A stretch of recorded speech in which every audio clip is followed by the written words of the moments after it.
नमस्कार साथियों, विज्ञान वृक्ष के ऑनलाइन प्लेटफॉर्म पर आप सबका स्वागत है। इस वीडियो में हम बात करने वाले हैं एमएससी केमिस्ट्री के ऊपर आधारित एक और वैकेंसी के बारे में। जी हां, एक वैकेंसी के बारे में हम लोग पहले ही बात कर चुके हैं। आज हम दूसरी वैकेंसी के बारे में बात करने वाले हैं। उसके लिए भी जो वीडियो हो आपको हमारे यूट्यूब चैनल के ऊपर मिल जाएगी, इसलिए हमारे यूट्यूब चैनल को सब्सक्राइब करना ना भूलें और हमारे टेलीग्राम चैनल को भी ज्वाइन करना ना भूलें, जिसका लिंक इस वीडियो के डिस्क्रिप्शन में दिया गया है। तो शुरू करते हैं एक और वैकेंसी के बारे में, जो कि आपकी सीनियर केमिस्ट की। जी हाँ, सीनियर केमिस्ट की वैकेंसी निकली है, वो भी किसके अंदर, एनएफएल के अंदर, नेशनल फर्टिलाइजर लिमिटेड के अंदर। सारी डिटेल में आपको बताने वाला हूं। हालांकि इसमें 1 साल का एक्सपीरियंस मांगा गया है, बट वो एक्सपीरियंस आपको कहां से मांगा गया है इसके बारे में कंप्लीट इंफॉर्मेशन मैं आपको दूंगा। और काफी बच्चे वहां से जो है वो एक्सपीरियंस काफी बच्चों के पास होगा, तो उसके बारे में हम लोग यहां पर बात कर लेते हैं। सबसे पहले आपको जाना होगा नेशनल फर्टिलाइजर लिमिटेड के ऊपर। जैसे आप यहां पर जाएंगे और आप यहां पर क्लिक करेंगे पहले ही ऑप्शन के ऊपर, आपके सामने कुछ ऐसा ऑप्शन जो है इंटरफेस आपके सामने ओपन हो जाएगा। फिर आपको जैसे पीछे वाली वीडियो में मैंने बताया था, कैरियर्स के ऊपर आपको क्लिक करना है। जैसे आप कैरियर्स के ऊपर क्लिक करेंगे तो आप इस पेज के ऊपर पहुंच जाएंगे, और यहां पर जब आप पहुंचेंगे तो आपको क्लिक करना होगा रिक्रूटमेंट इन एनएफएल के ऊपर। जब आप इसके ऊपर क्लिक करेंगे तो जो ऊपर वाली वैकेंसी है मैनेजमेंट ट्रेनी वाली, इसके बारे में हम लोग पहले ही वीडियो बना चुके हैं। अब ये जो वीडियो है किसके लिए है, ये है आपकी experienced professional eight E1 level के ऊपर एनएफएल में 2024 में। इसके बाद आपको व्यू के ऊपर क्लिक करना होगा और फिर आप यहां पर क्लिक करेंगे इंग्लिश एडवर्टाइजमेंट के ऊपर। और जैसे ही आप इंग्लिश एडवर्टाइजमेंट के ऊपर क्लिक करेंगे, आपके सामने जो है वो एडवर्टाइजमेंट का कंप्लीट पीडीएफ ओपन हो जाएगा। जो पीडीएफ आपके सामने ओपन होगा आपको कुछ इस तरीके का दिखाई देगा। आप इसको थोड़ा सा नीचे जब स्क्रॉल करेंगे तो आप यहां पर पाएंगे एक वैकेंसी जिसका नाम है सीनियर केमिस्ट इन केमिकल लैब। केमिकल लैब के अंदर सीनियर केमिस्ट की वैकेंसी है। उसके बाद आपको यहां पर जो अनरिजर्व कैटेगरी की वैकेंसी है वो आपको 9 दिखाई दे जाएंगी। यहां पर आपको कैटेगरी वाइज वैकेंसी जो दिखाई दे जाएंगी। पहला अनरिजर्व है, दूसरा आपका एससी कैटेगरी है, तीसरा आपका एसटी कैटेगरी है, देन आपका ओबीसी में 2 वैकेंसी है, साथ के साथ आपकी ईडब्ल्यूएस की 1 वैकेंसी है। ये आपकी अनरिजर्व है, ये आपका एससी है। उसके बाद आपका आई थिंक एसटी होगा। हाँ, एसटी की कोई वैकेंसी नहीं है, मैंने यहां पर क्लियर कर दिया। अनरिजर्व की आपकी 4 वैकेंसी, एससी की आपकी 2 वैकेंसी है, ओबीसी की 2 है, ईडब्ल्यूएस की 1 वैकेंसी है। जो आपका सीटीसी है, जो आपका सीटीसी पोस्ट में रहने वाला है, वो आपका लगभग 13 लाख के आसपास आपका सीटीसी रहने वाला है। अब बात कर लेते हैं एलिजिबिलिटी क्राइटेरिया की। जैसा कि आपके सामने मैंने पहले ही ओपन किया हुआ, सीनियर केमिस्ट लैब, आपकी जो एज क्राइटेरिया वो 18 से 30 साल के बीच में आपकी एज होनी चाहिए। अब ये किस डेट को आपकी एज होनी चाहिए वो भी मैं आपको इस वीडियो में बताऊंगा, उसके लिए आपको थोड़ा सा वेट करना होगा। उसके बाद एजुकेशन क्वालिफिकेशन क्या है, फुल टाइम और regular MSc in chemistry, inorganic chemistry, organic chemistry, analytical chemistry, physical chemistry या फिर applied chemistry, industrial chemistry with 60% marks. अगर आप जनरल कैटेगरी से बिलोंग करते हैं तो आपके 60% नंबर होने ही चाहिए एमएससी के अंदर। उसके बाद एससी एसटी और जो फिजिकली डिसेबल्ड कैंडिडेट हैं उनके लिए 50% की आपको जो है वो मिनिमम क्वालिफिकेशन को क्लियर करना होगा। उसके बाद post qualification in line executive work experience के बारे में भी यहां बोला गया है। यहां पर आपको क्लियरली बताया गया है कि जो पोस्ट क्वालिफिकेशन है उसके अंदर आपको 1 ईयर का एक्सपीरियंस होना चाहिए NABL एक्रेडिट लैब के अंदर।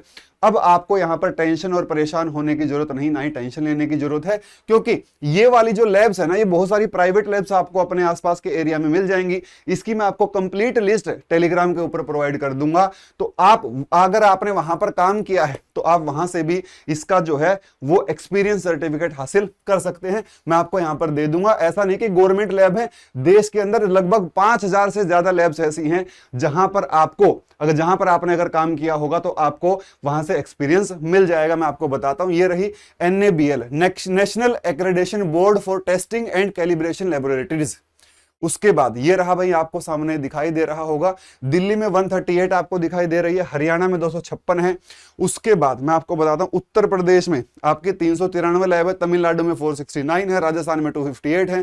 तो बहुत सारी लैब हर एरिया के अंदर अवेलेबल हैं, और ये सारी गवर्नमेंट लैब्स नहीं है, इसमें से बहुत सारी लैब्स ऐसी हैं जो कैसी हैं, प्राइवेट, और आपके आसपास में ये लैब्स आपको मिल भी जाएंगी। तो ये कंप्लीट पीडीएफ मैं आपको टेलीग्राम पर प्रोवाइड कर दूंगा। जैसे कि आप यहां पर देखेंगे, ये रहा भाई, सबसे पहले Shri Mukha road product and civil labs, ये आपकी आंध्र प्रदेश की लैब है।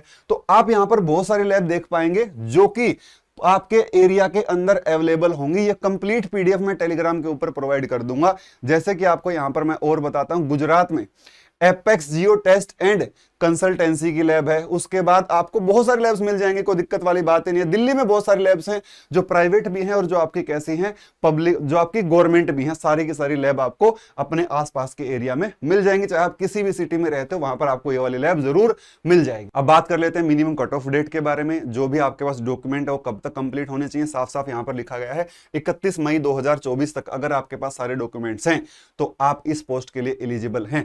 साथ के साथ आपको यहां पर एज क्राइटेरिया भी बताया गया है। एज लिमिट में जो रिलैक्सेशन दिया गया है वो किस कैटेगरी को दिया गया है। अनरिजर्व कैटेगरी का तो पहले ही बता दिया, 18 से 30 साल की एज बताई गई है।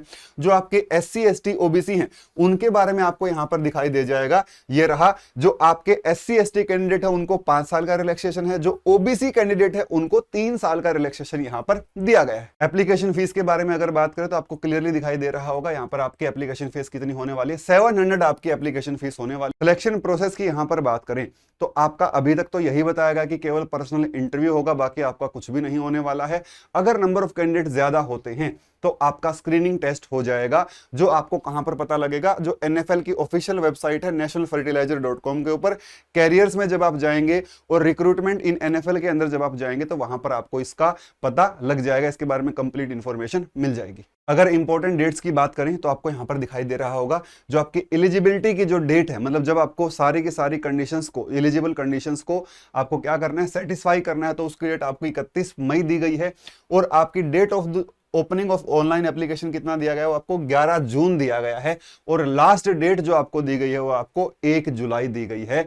तो अगर आपके पास MSc केमिस्ट्री में 60% से ऊपर नंबर हैं और अगर आपने उस किसी भी लैब से एक्सपीरियंस आपके पास है तो आप इस जॉब के लिए एलिजिबल हैं और आपके पास जबरदस्त मौका। और मैं ये भी बता रहा हूं बहुत कम कैंडिडेट ऐसे होंगे जिनके पास MSc केमिस्ट्री भी होगी और जिनके पास वो एक्सपीरियंस भी होगा। तो ये जॉब ग्रैब करने का आपके पास बेहतरीन और सुनहरा अवसर है, तो आप इसको ना गंवाएं। साथ के साथ अगर आप CSIR NET GATE IIT JEM या फिर असिस्टेंट प्रोफेसर या फिर PGT केमिस्ट्री की प्रिपरेशन हम लोगों से करना चाहते हैं तो आप हमारे कोर्सेज को ज्वाइन कर सकते हैं, क्योंकि हमारे पास अवेलेबल हैं लाइव, रिकॉर्डेड और हाइब्रिड कोर्सेज किसी भी एग्जाम के लिए।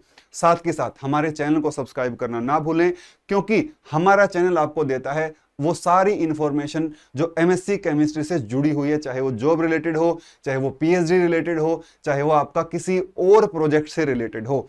तो अगर आपको ये PDF चाहिए तो आप हमारे टेलीग्राम चैनल को भी ज्वाइन कर लीजिएगा, जिसका लिंक इस वीडियो के डिस्क्रिप्शन में दिया गया है। Thank you so much.